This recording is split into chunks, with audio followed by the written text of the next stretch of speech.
Vous en avez marre de Lightroom et DxO Photolab vous intéresse? Vous ne savez pas quoi choisir entre Puro et Photolab? Toutes ces questions et bien d'autres, nous allons y répondre dans cette vidéo. Salut les amis, j'espère que vous allez bien. Je suis super heureux de vous retrouver aujourd'hui pour ce que j'ai décidé d'appeler la FAQ DxO, donc la foire aux questions de DxO. Mais alors, quel est le but de cette vidéo? Eh bien la réponse est super simple, répondre aux questions que l'on me pose le plus souvent. Car ce qu'il faut comprendre, c'est que je reçois énormément de questions, que ce soit via les commentaires sur YouTube, par mail ou même par message Instagram. Et dans la mesure du possible, j'essaie toujours de répondre et d'aider chaque personne qui me contacte, ça me semble la moindre des choses, hein. Mais je me suis dit, pourquoi ne pas faire une foire aux questions qui répond directement à la plupart des questions qu'on me pose. Enfin bref, j'espère répondre le plus clairement possible à ces différentes questions, et bien évidemment, je ne pourrai pas répondre à l'ensemble des questions, tant elles sont diverses et nombreuses. Et ce que je vous propose les amis, c'est de naviguer directement dans la timeline de cette vidéo, parce que je l'ai découpée en chapitres, et en gros, un chapitre égale une question. Mais ce que vous pouvez faire, c'est que vous pouvez retrouver l'ensemble de ces questions directement dans la description, et ensuite vous n'avez plus qu'à cliquer sur l'indice temporel, donc le petit temps qui est en bleu, et ça vous amènera directement à la question qui vous intéresse. Enfin, et avant de commencer, je prends 2 secondes pour me présenter si jamais vous ne me connaissez pas encore. Alors, je m'appelle Mathieu, je suis photographe professionnel et je suis également formateur. Et en tant que photographe et formateur, j'ai la chance et aussi le plaisir de travailler directement avec DxO et je réalise notamment pour eux des contenus pédagogiques. Alors si vous allez sur leur chaîne YouTube francophone ou que vous allez tout simplement sur leur site internet, eh bien c'est Bibi qui fait les différents contenus pédagogiques pour DxO. Enfin bref, on va dire que je connais plutôt bien les logiciels de DxO et si vous souhaitez en apprendre davantage, sachez que je publie régulièrement des vidéos à ce sujet sur ma chaîne YouTube. Je précise également que cette vidéo n'est aucunement sponsorisée par DxO et si je réalise cette vidéo, c'est que je pense simplement qu'elle est utile. Et donc ils découvriront cette vidéo, comme tout le monde, à sa sortie. Enfin bref, sans plus tarder, je vous propose de rentrer dans le vif du sujet et de commencer par la première question.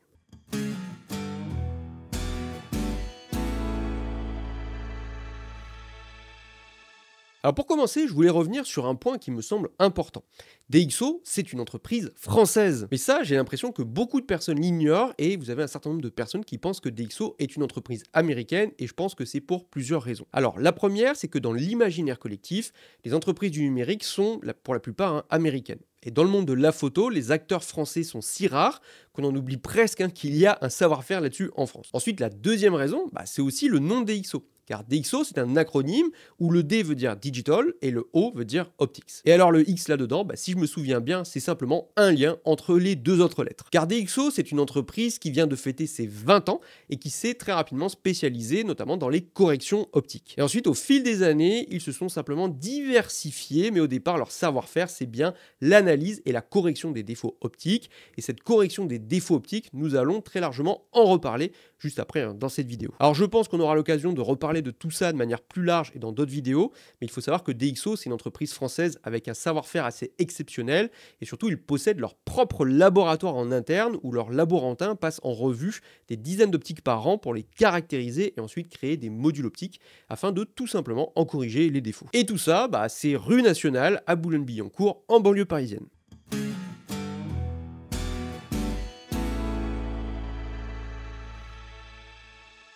Alors vous connaissez peut-être DxOMark, c'est un laboratoire qui teste et analyse des appareils photo ainsi que des objectifs. Et même si DxOMark possède la même base nominale que DxO Labs, ce n'est pas, en tout cas plus, la même entreprise. Car depuis 2017, si je ne dis pas de bêtises, les deux entités ont été séparées et ce sont maintenant deux entreprises vraiment distinctes. Et les deux entreprises ont leur bureau certes à Boulogne-Billancourt, mais pas du tout au même endroit. Bref, n'envoyez pas un mail à DxO Labs si jamais vous avez une question en fait sur des contenus de DxOMark.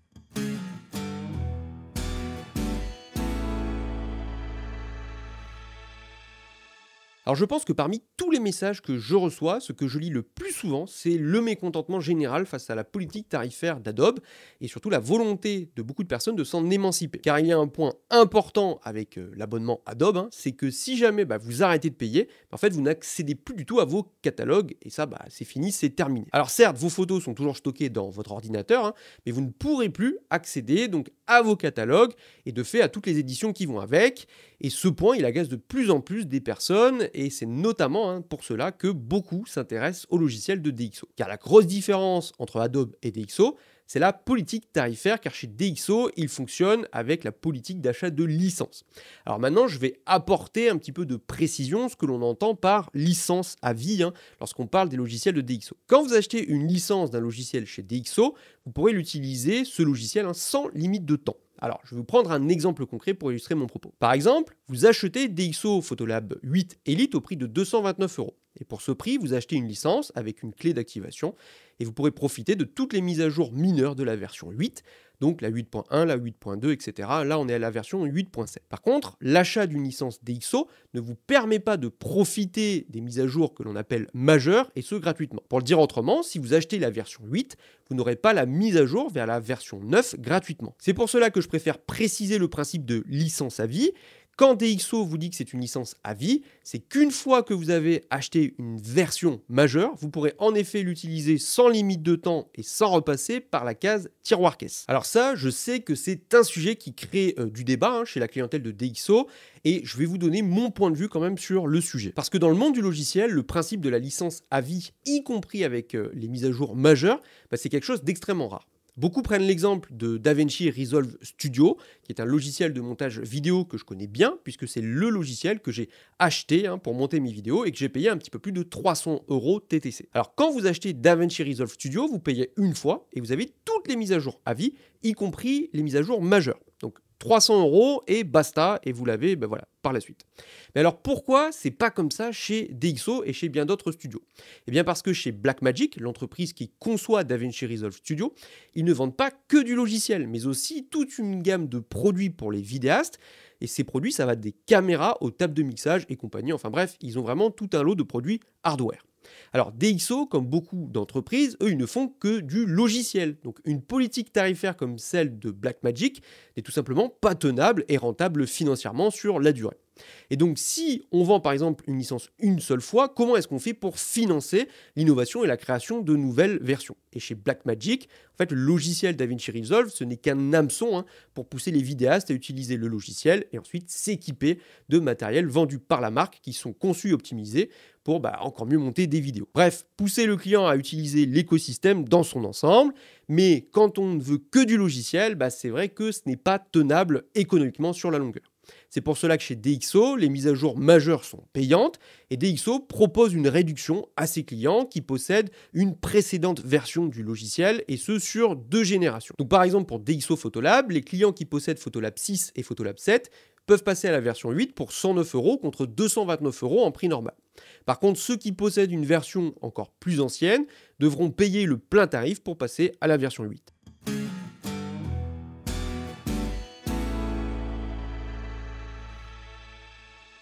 La réponse à cette question est complexe et elle varie selon plusieurs facteurs qu'on va regarder un petit peu ensemble. Alors, chez Adobe, le prix des abonnements, il a très fortement augmenté, et ça, je vous avoue que personnellement, je n'avais pas spécialement capté.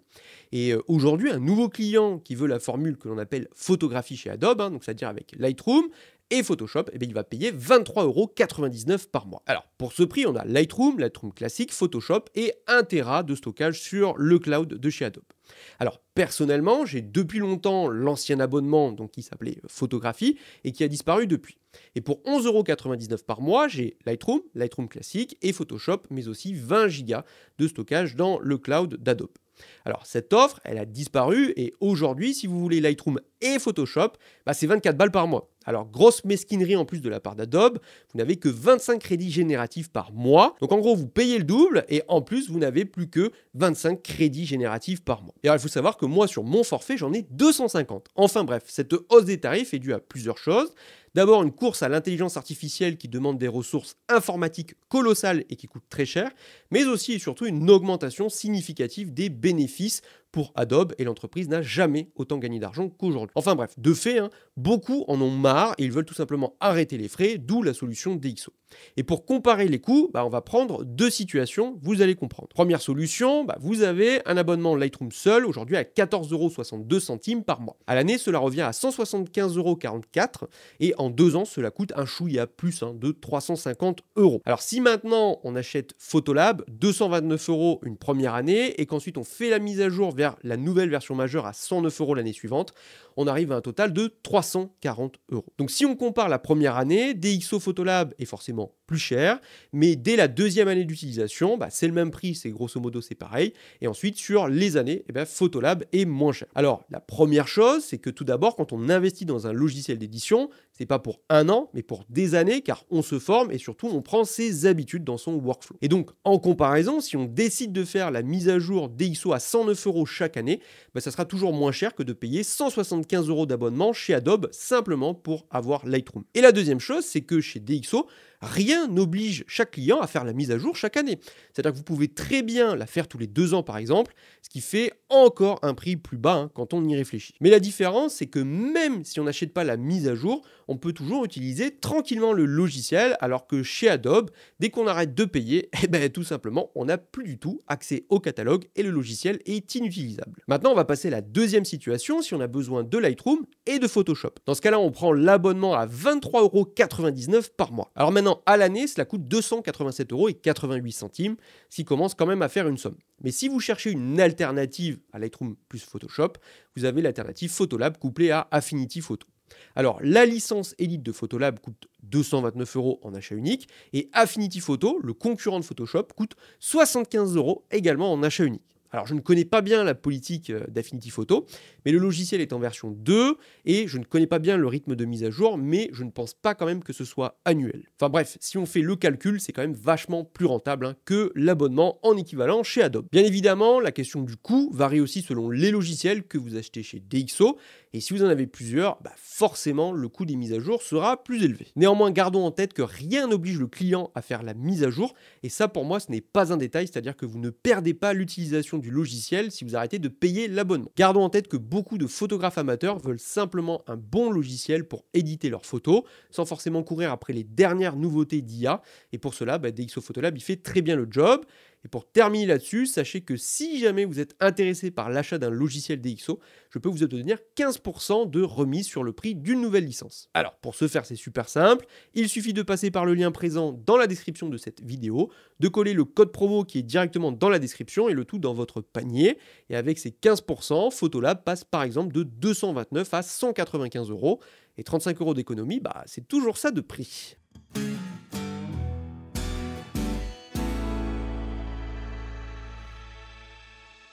Alors la réponse à cette question, elle est subjective.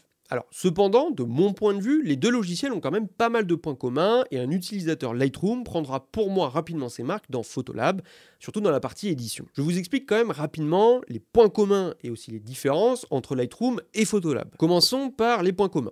Le premier, c'est que les deux logiciels ont deux piliers. D'un côté, la gestion des photos à travers leur tri, leur filtrage, etc. Et ensuite, la partie édition. Dans Lightroom, il y a l'onglet bibliothèque et l'onglet développement. Dans Photolab, c'est photothèque et personnalisé. Ensuite, vous pouvez dans les deux trier et filtrer vos photos, mais aussi créer par exemple des collections que l'on appelle des projets dans Photolab, ou même attribuer des mots-clés par exemple. Vous pouvez aussi filtrer vos photos selon les métadonnées, enfin bref, tout ce qu'on retrouve de base dans un logiciel photo qui nous permet de trier ces clichés. Et en ce sens, Lightroom est quand même à mon sens un petit peu plus complet, mais je trouve qu'il y a vraiment l'essentiel dans Photolab pour gérer ces photos. Ensuite, on retrouve beaucoup d'outils similaires dans Photolab par rapport à Lightroom, même si forcément ils sont à la sauce DxO. Bref, le mieux là-dessus, c'est d'essayer le logiciel pour voir la différence entre les deux. Et le gros avantage de chez DxO, c'est que vous pouvez essayer gratuitement l'ensemble de leurs logiciels. Par exemple, vous pouvez tester gratuitement Photolab pendant 30 jours, et ce sans jamais entrer le moindre code de carte bleue. Ce qu'il faut faire, c'est simplement activer la période d'essai, et au bout des 30 jours, vous ne pourrez plus y accéder si vous n'avez pas acheté une licence. Mais le mieux, enfin moi c'est ce que je pense, c'est d'essayer et de vous faire votre propre idée. Et pour ce faire, les amis, je vous ai mis directement le lien en description où vous pourrez télécharger la version d'essai, la tester gratuitement pendant 30 jours. Et je précise quelque chose de très important, c'est que la version d'essai que vous allez avoir pendant ces 30 jours, ce n'est pas une version bridée limitée, c'est bien la version totale. Vous avez toutes les fonctionnalités. Et comme je vous disais, c'est simplement qu'au bout des 30 jours, si vous n'activez pas une licence, vous n'aurez plus accès au logiciel. Bref, de mon côté, j'utilise Photolab et Lightroom et je trouve qu'il y a quand même pas mal de points communs. En tout cas, je ne suis pas perdu de l'un à l'autre. Mais quand même, il y a forcément des différences. Alors la première, sans doute la plus grosse à mon sens, c'est qu'il n'y a pas de catalogue dans Photolab et que vous naviguez simplement dans les dossiers de votre ordinateur pour accéder à vos photos. Alors, est-ce que c'est mieux qu'un catalogue ? Pour moi, il n'y a pas plus subjectif comme réponse. Personnellement, je trouve que les deux ont d'un côté leurs avantages et de l'autre leurs faiblesses. L'avantage de Photolab, c'est que je ne suis quand même pas contraint par le catalogue et je peux aller où je veux et en plus de manière très simple. Aussi, une autre différence majeure se situe au niveau de l'utilisation de l'IA. Alors pour le moment, on ne peut pas par exemple sélectionner un sujet via l'IA, contrairement à Lightroom. Également, on ne peut pas supprimer d'objets via l'IA car Photolab n'utilise pas d'IA générative, contrairement à Lightroom ou même dans Photoshop. Alors pour le dire autrement, l'outil de suppression est bien plus classique et se repose sur les textures présentes sur la photo. C'est donc le même procédé que ce qu'on avait précédemment sur Lightroom avant que soit introduite l'intelligence artificielle. Enfin bref, là-dessus, on est clair, ce n'est clairement pas le point fort de Photolab. Mais si je devais résumer, je dirais que ces logiciels sont forcément différents, mais je trouve quand même qu'il y a pas mal de points communs et à mon sens, un utilisateur qui vient de Lightroom trouvera rapidement ses marques lorsqu'il arrivera dans Photolab. Mais bon, comme je vous ai dit, le mieux à mon sens, c'est de se faire son propre avis en téléchargeant le logiciel et en l'essayant.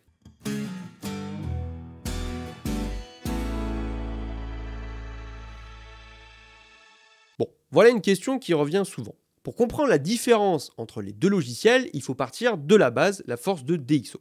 En effet, qu'est-ce qui démarque DxO de ses concurrents? Eh bien la réponse est simple, c'est son savoir-faire sur le traitement de l'image. Car rappelez-vous, le nom de DxO fait référence à Digital Optics parce que l'entreprise s'est spécialisée sur le traitement des défauts optiques, en tout cas ça c'était au départ.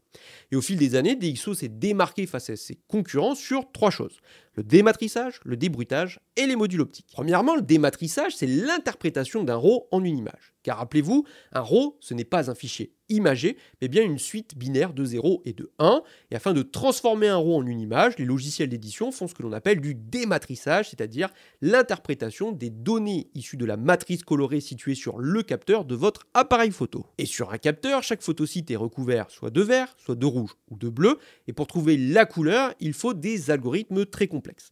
Et c'est le premier point sur lequel DxO s'est vraiment taillé une solide réputation. Pour le dire autrement, le seul logiciel à mon sens qui rivalise avec DxO, c'est Capture One sur ce fameux dématrissage. Et si vous êtes utilisateur de Lightroom et qu'en plus vous faites de la photo avec un Fujifilm à capteur X-Trans, alors le passage de votre RAW dans les logiciels de DxO va vraiment vous faire un choc, tant le dématrissage sera meilleur.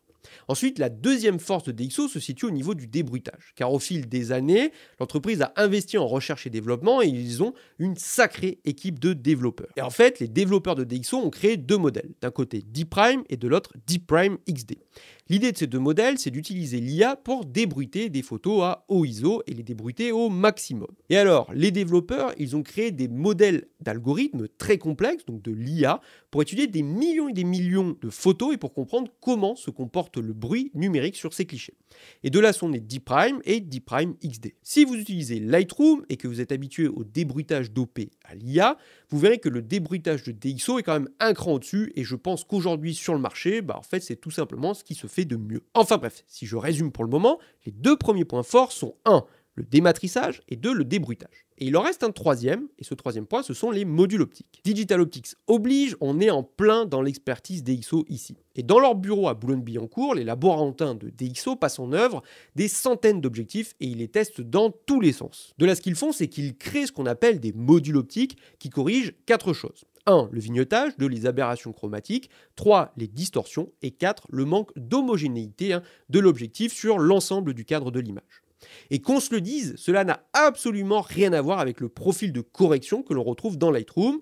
Dans Lightroom, ce que fait Adobe, c'est qu'il se contente d'intégrer le profil créé par le constructeur, alors que chez DxO, le profil est vraiment fait par leurs ingénieurs dans leur propre laboratoire à Boulogne. Et si vous avez des optiques d'entrée ou de moyenne gamme, moi ce que je vous conseille, c'est vraiment d'essayer ces modules optiques et vous allez redécouvrir vos photos qui vont être de suite bien plus qualitatives. Donc je termine cette digression. Les 3 points forts, ce sont donc le dématrissage, le débruitage et ces fameux modules optiques maison. Mais alors, quel est le rapport dans la différence entre Puro et Photolab? Eh bien la réponse est super simple. De son côté, Photolab, c'est le logiciel d'édition photo tout en un de DxO, l'équivalent de Lightroom. Mais Photolab, tout le monde n'accroche pas forcément, et chez DxO, il y a plusieurs années, ils ont compris quelque chose et se sont bien gratté la tête. Car lorsque les gens testent les logiciels pendant 30 jours, DxO envoie son petit questionnaire pour savoir ce que les gens en pensent, ce qu'ils ont aimé et aussi ce qu'ils ont moins aimé. Alors, certains sautent le pas et achètent Photolab, mais d'autres préfèrent par exemple rester sur Lightroom ou sur un autre logiciel, parce qu'ils ont tout simplement leurs habitudes et qu'ils n'ont peut-être pas accroché. Mais il y avait quand même toujours la même musique qui revenait. Ce qui était le plus apprécié, c'était la qualité du dématrissage, la puissance du débruitage et la force des modules optiques. Et bien chez DxO, ils se sont dit, en réfléchissant, mais pourquoi est-ce qu'on ne proposerait pas cette technologie aux gens sans être obligé d'utiliser Photolab? Et ben voilà, Puro était né. Et en fait, Puro, c'est un mini logiciel qui peut être utilisé en plugin, que ce soit dans Lightroom, Photoshop, Capture One ou même Affinity Photo, et qui ne fait que 3 choses. Dématricer les RAW, débruiter et appliquer les modules optiques, les 3 forces de DxO. De fait, le choix entre Photolab et Puro est simple. Déjà, toutes les technologies présentes dans Puro le sont dans Photolab, puisque Puro est né en fait des forces de Photolab. Ensuite, si vous recherchez un logiciel d'édition photo complet, dans ce cas-là, c'est Photolab qui est fait pour vous. Par contre, si vous souhaitez garder un autre logiciel d'édition, tel que Lightroom ou Capture One, mais que vous souhaitez avoir le traitement de DxO avec leur dématrissage, leur débruitage et leur module optique, alors dans ce cas-là, le bon choix, c'est d'utiliser Puro. Car quand vous installez Puro, il s'installe comme un plugin dans Lightroom par exemple,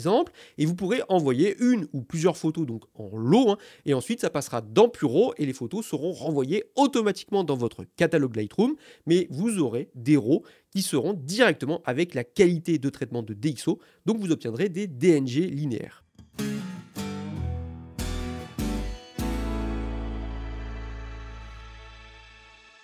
Alors là, malheureusement, la réponse est non, et c'est un point que je déplore depuis longtemps, et pour être honnête avec vous, c'est un point qui m'exaspère profondément. Dans Photolab, vous ne pourrez ni assembler un panorama, ni fusionner un bracketing d'exposition, ou alors assembler un focus stacking. Pour moi qui fais beaucoup de paysages, c'est un problème réel, et ce n'est vraiment pas faute de le dire à DxO, je dois les saouler avec ça.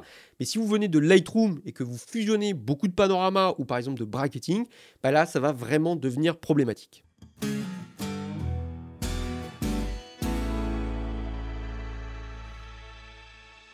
Alors la réponse est oui, mais pas là où vous le pensez. Aujourd'hui, l'IA est partout et il faut déjà prendre un petit peu de recul sur ce que l'on entend par IA, car c'est un petit peu un terme fourre-tout. Chez DxO, l'IA est utilisée pour le débruitage avec la fameuse technologie Deep Prime. En fait, les développeurs ont entraîné leur IA à étudier des millions de photos pour voir comment le bruit se comporte sur chaque échantillon et ensuite en proposer un traitement. Parce qu'en fait, en étudiant des millions de photos, on peut statistiquement comprendre comment se comporte le bruit sur une photo et de fait, mécaniquement et mathématiquement, en proposer un traitement qui statistiquement sera le plus adapté.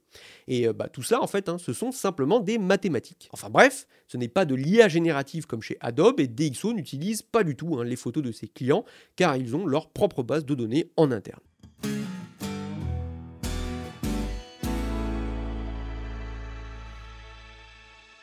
Eh bien, malheureusement, non. DxO Photolab n'existe qu'en version ordinateur, à la fois sur PC et sur Mac, mais il n'y a pas de version tablette ou de version smartphone, et c'est la même chose pour les autres logiciels de DxO. Alors, de mon côté, j'adorerais qu'il y ait notamment une version mobile de la Nik Collection, parce que je trouve que ça s'y prêterait franchement super bien.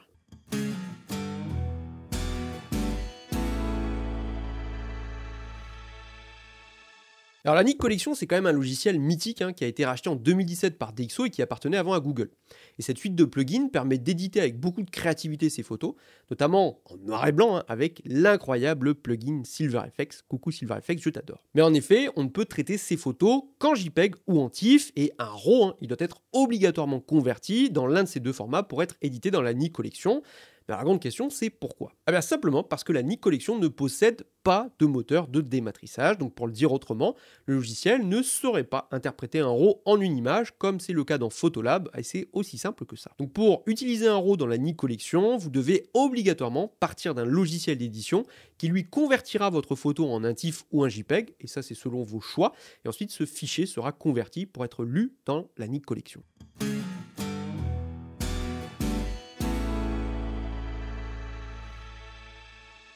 Bon, je vais quand même m'arrêter là car il y aurait encore beaucoup de questions. Mais cependant les amis, ce que je vous propose, c'est de me poser vos questions dans les commentaires si jamais vous en avez d'autres, et j'essaierai d'y répondre du mieux que je peux. Mais n'oubliez pas, l'avantage de DxO, c'est que vous pouvez télécharger gratuitement tous leurs logiciels pour les essayer, et je ne peux que vous conseiller de le faire, hein. Comme ça vous pourrez vous faire votre propre avis. Aussi les amis, n'oubliez pas que si vous souhaitez acheter une licence, vous pouvez obtenir 15% de réduction, simplement en passant par le lien présent dans la description et en collant dans votre panier le code de réduction également présent dans la description de cette vidéo. Nous arrivons à la période estivale et je vais en profiter pour prendre une bonne pause afin de reprendre des forces, mais je reviendrai à la fin de l'été avec de nouveaux contenus sur DxO et surtout du nouveau sur ma formation complète sur DxO Photolab. Mais alors restez connectés les amis, et pourquoi est-ce que je mets autant de temps à la sortir cette formation? C'est tout simplement parce que d'un côté j'ai un agenda pro en tant que photographe professionnel qui est quand même plutôt chargé, donc je privilégie dans l'immédiateté tout simplement mes clients, mais c'est aussi et surtout que cette formation, moi j'ai envie qu'elle soit la plus complète possible, qu'elle soit la meilleure possible afin qu'elle puisse répondre à vos exigences. Enfin bref, je ne veux pas sortir une formation pour sortir une formation. Je veux que cette formation, elle soit la plus poussée possible. Forcément, si on veut faire la qualité, ça prend du temps. Et moi, je préfère prendre mon temps et le faire bien plutôt que de le sortir vite et que vous soyez déçus. C'est pas du tout ma philosophie, mais ça, je pense que les amis, vous commencez à le comprendre. D'ici là, je le répète quand même, n'hésitez pas à me poser vos questions dans les commentaires. Et sinon, comme d'habitude, je vous dis à très vite les amis pour une nouvelle vidéo.